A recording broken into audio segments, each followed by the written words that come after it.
itong si Senator Raffy Tulfo ay pabor na matuloy ang impeachment trial laban kay Vice President Sara Duterte at planong pagkwestiyon ni Senator De La Rosa sa jurisdiction ay kanya namang tinabla. May balita si Bombo JC Galvez.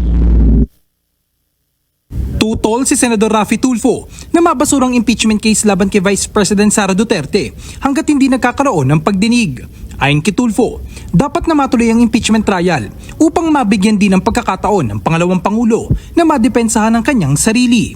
Anya, ito na rin ang pagkakataon upang patunayan ni Duterte na inosente siya laban sa mga reklamong inihain sa kanya.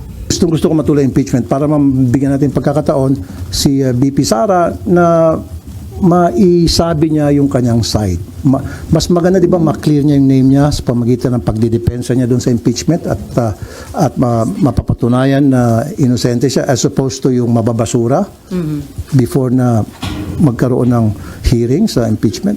So against din kayo na ma-dismiss agad yung impeachment case nang walang trial na mangyayari? No. Against ako. Gusto ko dapat You will vote against it? Gusto ko magkaroon ng trial para naman magkaroon si BP Sara ng pagkakataon madepensa niya ang sarili niya. Kasi for now, sinasabi nga niya na inosente siya.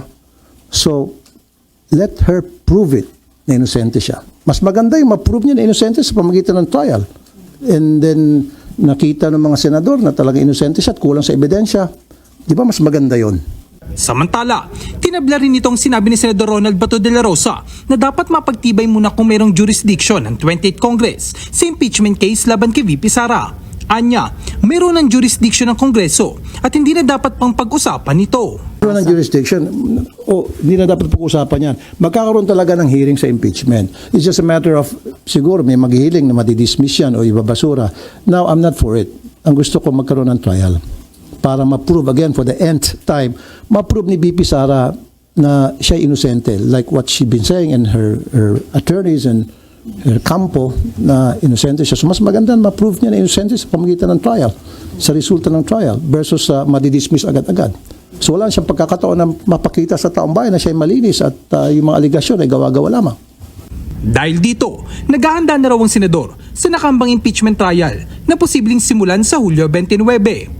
Patuloy daw ang kanyang konsultasyon sa kanyang mga legis at naikipag-ugnay na rin siya sa iba pang mga abogado gaya ng mga former justices ng Sandigan Bayan at Supreme Court.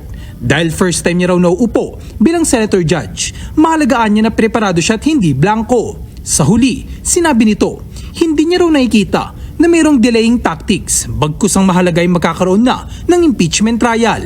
Labas na tayo doon, lampas na tayo doon sa delaying tactics na tinatawag. Doon na lang tayo pag-uusapan natin yung sa impeachment trial na. Kasi para sa akin, gusto ko talaga magkaroon ng trial. Para sa Bombo Network News, ako si Bombo JC Galvez. And this is Bombo Radio Philippines, the #1 and most trusted source of news and information.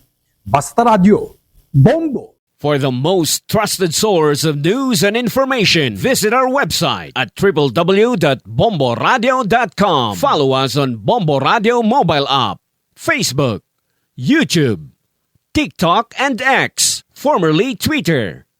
Like, share, and stay connected. Anytime, anywhere.